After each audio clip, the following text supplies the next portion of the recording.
Welcome everybody to a look at the fifth and final film in the Zen and Sword box set from Eureka as part of their Masters of Cinema line. And the fifth and final film is Miyamoto Musashi Duel at Ganryu Island. So this was released in 1965.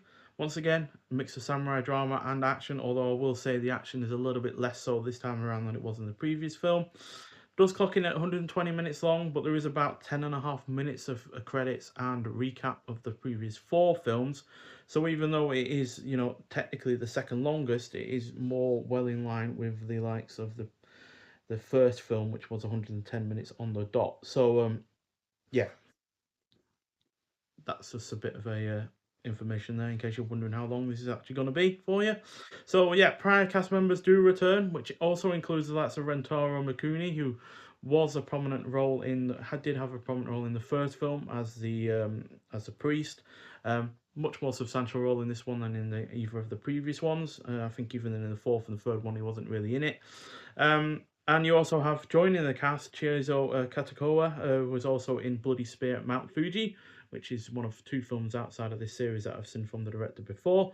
So yeah, this fifth and final installment is the culmination of the prior entries with the build-up of the epic battle between Sasaki Kajiro and Miyamoto Musashi being the main focus. Familiar characters also return, like Otsu, who is still madly in love with Musashi, Akemi and Matahachi, who now have a child of their own, Obaba, who's still doggedly trying to defeat Musashi, getting vengeance, although, like someone says in the film, has he actually killed anyone? She's like, no, but I still want vengeance regardless. And even the return of Takawan, like I said, who is a man responsible for his journey towards enlightenment, which is played by Rentaro Mikuni. So despite this not ending the series on a high, it neither ends it on a low, as this is an overall engaging mix of character interactions and characterization. That said, the big issue with this is that those two aspects are the main focus, with minimal plot outside of the duel that has long been teased in prior entries. That said, it is enjoyable to see these characters continue their journey and mostly get a satisfying conclusion, especially Musashi himself, or Musashi. So yeah, his character arc does conclude in a satisfying way in particular. The rest are decently done, but it's his character arc that is done the best. The pacing is also on point. The cast is once again great. The final fight is brief but well executed. The score is good. It is well shot, and the period production is also solid. So, yeah, it gets a comfortable 4 out of 5, but it's not quite hitting the high of the fourth or the second films. Um, but it's on the whole better than the third, and just as good, if not slightly better than the first. So, yeah, on the whole, a really, really good effort, and yeah, caps off a series that, quite frankly, has been really, really consistent and yeah, highly enjoyable throughout. So, just a couple of revisions to our previous couple of reviews in this series. So, the third film did have a trailer. I just misread the Blu-ray menu for some reason, and I forgot to say that the fourth film has a Toei bulletin and a trailer as well. This fifth film also has a Toei bulletin and a trailer, and all 5 films on this disc that this fifth film is on its own have a stills gallery. We also then have 3 sizable extras. We have a Live by the Sword extra, which is a new video essay on Miyamoto Musashi in history and popular culture by Jonathan Clements, author of A Brief History of Japan, which is Samurai, Shogun, and Zen, the extraordinary story of Land of the Rising Sun. Quite a long title there, but yeah, sounds like an interesting book. I did actually read up on some of the history of Musashi, and he adopted several children, and one of those children is actually a character in this film by name properly. So that was interesting that they kept that aspect in this film. Then there's also A Legendary Swordsman, a new appreciation of Toei's Miyamoto Musashi saga by film critic Tony Raines. And then on Otsu and Other Women, new interview with Japanese cinema scholar Jennifer Coates on female representation in Toei's Miyamoto Musashi saga.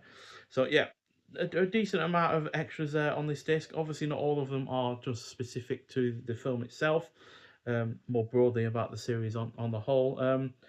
But to be honest, I would have expected more extras on as part of this release, given you got 5 films, whereas unfortunately we only have 2 commentaries for the first film and then the second film. No commentaries for the third, fourth, or fifth, which I was surprised by, and then obviously only a trailer for the third film. No Toei bulletin or anything like that on top of that. So yeah, that's a little bit disappointing. But on the whole, this is a fantastic box set in terms of physical presentation, Really like the box that it's got going for it, as well as obviously the booklet that comes with it as well. Marked improvement over the Fury Swords and Fantastic Warriors box set, which had no big booklet like this, no hard box. It was a very soft box that was covering the cases and such. So yeah, marked improvement over that release. And yeah, in terms of ranking the films, well, the first one will be the fourth film, which was Duel at Ichioji Temple. Second best would be Showdown at Hanazaka Heights, which was the second film. Third best would be this one, to be honest, just because of the characters and the characterization and the way that it ends. Second best would be the first film, Miyamoto Musashi, and then the last place film would be Birth of the Two Swords Style. Decent enough effort, but I just didn't enjoy it anywhere near as much as what came before and immediately after. So yeah, but on the whole, a really, really good series. Now, apparently there was a sixth film that was done by the same director that came out in 1971. So it was a release, a posthumous release from the director, because he died unfortunately in 1970. Does largely seem to have the same cast, especially in terms of the lead. Rentaro Makuni apparently turns up as a villain in that film rather than an ally.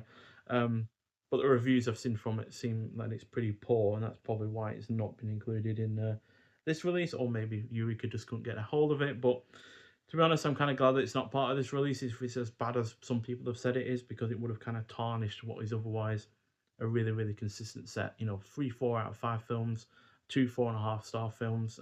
So yeah, on the whole, a really, really good box set, and one that is, yeah, at the moment in the running for some of my awards for this year. So yeah, looking forward to seeing if it will place anywhere in those awards in at the end of the year. But nonetheless, it is well worth getting this box set. Yes, it's £55, which is probably a little bit expensive for some people, but if you're into your Japanese films, especially Japanese samurai films, then yeah, I do highly recommend getting it if you haven't got it already. And especially if you enjoyed the samurai trilogy that came out in the 50s that Criterion released way, way back. So yeah, because I feel like it expands on those 3 films in an effective manner. Although, to be honest, I don't feel like 5 films was maybe fully necessary, but it did seem to expand the characters in certain regards over that trilogy. And yeah, having 2 extra films to work with certainly helped it breathe a little, I guess you could say. So yeah, but nonetheless, if you have seen the 5th film in this box set, I'd like to hear your thoughts on it. But thank you for watching, and I'll see you in the next one. Bye.